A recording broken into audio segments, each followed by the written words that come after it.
This week in WordPress, there are 3 articles that caught my eye. I sent them ahead of time to Marie so that she could read them and we could talk about them. Article number 1, Reinventing Your Brand, 5 Ways to Get Started. This article was written by Carrie Cousins and published at designshack.com. In it, the 5 ways to reinvent your brand are listed as follows. 1, create a story. 2, change up the images. 3, refresh your color palette. 4, add in a new typeface. 5, incorporate a trend. Marie, what were your thoughts?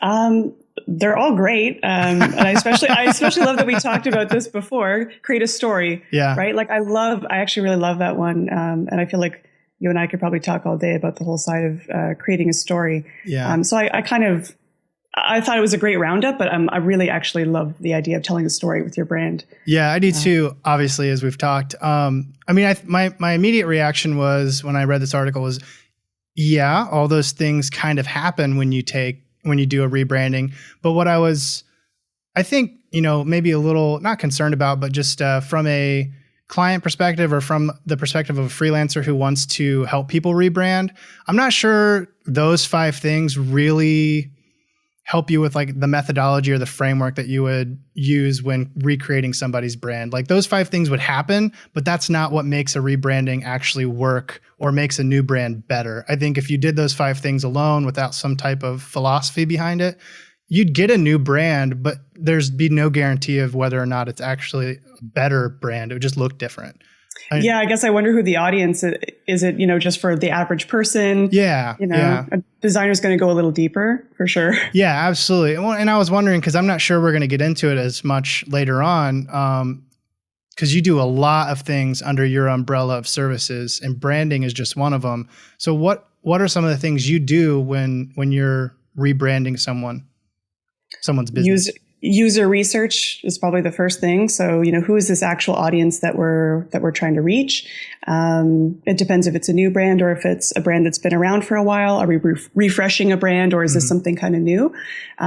So sometimes that just starts with even, researching what's happening in that market on different social media platforms. How are people talking about other brands in the same industry on Twitter, on Facebook, that sort of thing? So I always start with the user first. That's where I begin. And then we can start to kind of figure out how to differentiate based on kind of what's missing in the market and what conversations are happening.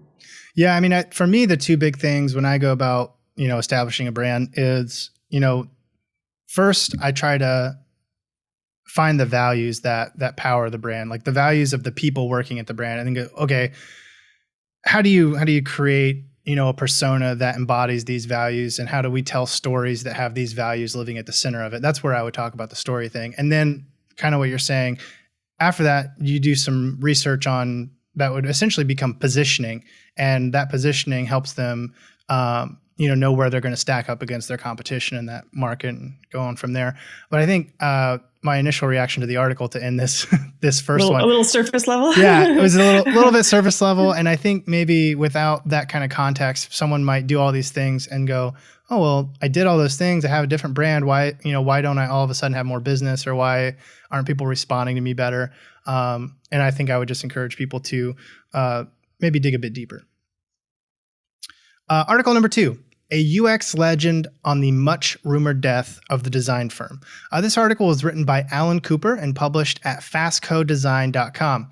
In it, Alan talks about a trend that may have attributed to the coming death of the design firm, namely companies choosing to hire in-house teams instead of outside consultation. He counters this notion by explaining that it's the independence of the outside consultant that allows them to do their best work. They're not blinded or, in the worst case scenario, overridden by internal culture, attitudes, or power struggles. They can simply give their best advice, and it's up to the company to take it or leave it. For the most part, I think I agree with Mr. Cooper. I think it's a lot easier for a boss or a leadership team to ignore or take lightly the advice of an hourly or salaried employee that they have direct authority over. And if they disagree with them, they just like, shut up or you're fired. Yeah. So I tend to agree with his overall sentiment. And I was wondering what, as someone who does outside consulting, where do you stand on that? Do you have experience both inside and outside of agencies that would cause you to go one way or the other on it? That's tough because my experience is always in really, really small agencies where I'm like maybe one of, 3 or one of 6. So I haven't been in a position where I've been at an agency where we were hiring someone outside for their input. So yeah, it's hard for me to say. I'm a little bit biased, but I do agree. There's probably a tendency to take it seriously when you're hiring an outside consultant. Yeah, a little more than maybe your own employees. So I'm curious how that will play out in the industry as a whole. Yeah, I mean, one thing I always think is probably a deciding factor for whether or not advice is taken up on is, whether or not the those in leadership can see a direct correlation of like time and value. So like when they ask for someone's advice on their staff, they know what they're paying them. And it's probably not, because they've already made the decision to hire them, it's probably not something that they would consider like an unreasonable investment. But if they hire someone who's charging like $300 or $500 an hour to give them advice, they're going to listen to that person, or they're not going to have that service at all because it's too expensive to just have and ignore. I guess that would be another question I'd have is, do you have any thoughts on how pricing your services affects how people listen to you? Oh, definitely. I mean, I think about this for myself. Like if I'm hiring someone and they seem extremely cheap, my inclination might not be to take them so seriously. It might be like, oh, well, maybe they're not that experienced or they're still learning. And I think we do that inherently, even if the value is huge. We just sort of assume if someone's charging a lot of money, they know what the heck they're talking about because they know that they can get away with charging that much. So I do think pricing is an art, Yeah, I think absolutely. finding that. Absolutely. Okay, let's jump to article number 3. 4 ridiculously obvious mistakes I made building WordPress sites for clients. This article was written by Thomas Carney and published on WPMUdev.org. The 4 mistakes he made are 1, casually agreeing to increases in scope. 2, allowing delays on the client side. 3, making sure everything is perfect personally. 4, charging a fixed price without hard data. Marie, did these bring up any memories of hard lessons you've had to learn? I love this article. Yeah, because I've definitely made all of those mistakes. I think the scope creep is probably the most common one. Yeah.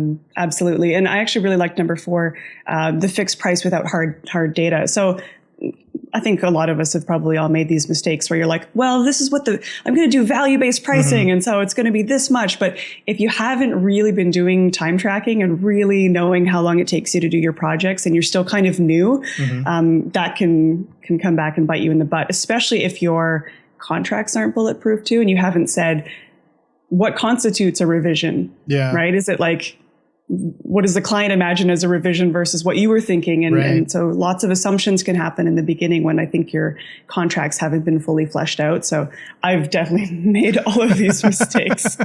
Same. And I don't know if this is one that I would add or just like fit into some of these, because it definitely fits in. But the counterpoint to your not having bulletproof contracts is not having contracts and working with friends on like basically a handshake. So then it kind of takes away your ability to say, you're being unreasonable, bugger off, whatever. You have to go, we didn't set expectations. Right? Well, we didn't have a contract. And now I basically have to tell them that even though we're friends, I can't continue to do this work for you because at this point I'm doing it for free. I wonder how many designers have lost friends over projects. I can name very many. Yeah, on the last episode, or 2 episodes ago now, Andrew and I were joking about how he said plumbers don't have friends because they don't want people calling them up in the middle of the night going, hey, can you come make sure my toilet flushes or whatever. It's so true. It's so true. Okay, cool. Well, let's wrap this up. That's all for this edition of This Week in WordPress. If you're interested in reading the articles we discussed, YouTube viewers, you can check out the video descriptions and for links, and everyone else can find the show notes on our blog. Just go to the community category in the right-hand sidebar and check out the post for Divination Episode 9. Don't forget, if you're watching this video on YouTube or Facebook, take a moment to subscribe, follow, like, and/or share. It really helps. Thanks.